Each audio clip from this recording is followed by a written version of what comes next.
পবিত্র ধর্মস্থানও এখন নারীদের জন্য নিরাপদ নয়, এমনই এক ভয়াবহ অভিজ্ঞতার কথা জানালেন মালয়েশিয়ার জনপ্রিয় মডেল অভিনেত্রী লিশালিনী কারানান। কুয়ালালামপুরের একটি মন্দিরে পূজা দিতে গিয়ে পুরোহিতের হাতে যৌন হয়রানি ও নিপীড়নের শিকার হয়েছেন তিনি।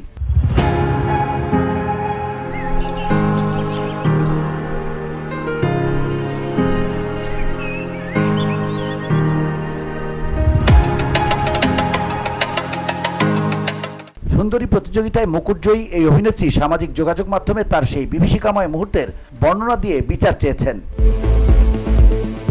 ঘটনার সূত্রপাত লিশালিনী জানান, তিনি মন্দিরে পুজো দিতে গিয়েছিলেন। সেখানে উপস্থিত পুরোহিত তাকে পবিত্র পানি ছিটিয়ে দেওয়ার কথা বলে দীর্ঘ সময় অপেক্ষা করান। এরপর অভিনেত্রী যখন অফিসের উদ্দেশ্যে বের হচ্ছিলেন, তখন পুরোহিত হঠাৎ তার গায়ে ফুলের তীব্র গন্ধযুক্ত একটি তরল পানি ছিটিয়ে দেন।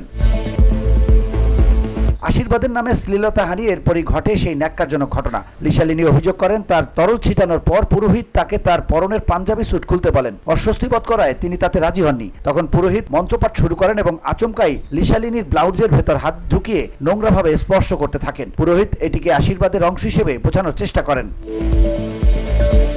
পোস্টে অভিনেত্রী আরও ইঙ্গিত দিয়েছেন, তিনি এর চেয়েও বড় ধরনের যৌন নির্যাতনের শিকার হয়েছেন, যা ভাষায় প্রকাশ করতে তিনি অক্ষম।